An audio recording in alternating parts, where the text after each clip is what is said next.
Hi guys, welcome back to our channel YB Vasu. Flipkartல order போட்டு நம்ம phone பண்ணியிருக்கோம். இதை அன்பாக்சிங் பண்ணிவிட்டு இந்த ஹெல்மெட்டில் ஃபிட் பண்ணிவிட்டு நம்ம டோபி எடுத்துகிட்டு ஒரு ரவுண்டு போவோம். நல்லாவே இல்லைனாலும் இதில் தான் பண்ண போகிறோம். இதுக்கப்புறம் வாங்குற அளவுக்கு காசு இல்லை. பைக்கு இல்லைன்னு வச்சுக்கோங்க, செம்ம டென்ஷனாக இருக்கும். கடுப்பு காய்ஸ். ஸோ இதான் அந்த மோட்டோ லாக் செட்டப்பில் நம்ம வீடியோ பண்ணிட்டு இருக்கோம்.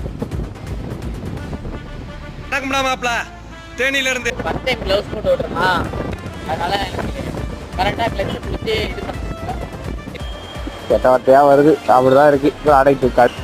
இது ஒரு மொக்க ப்ராடக்ட் வாங்கிட்டேன். பார்த்தாலே தெரிகிறதா?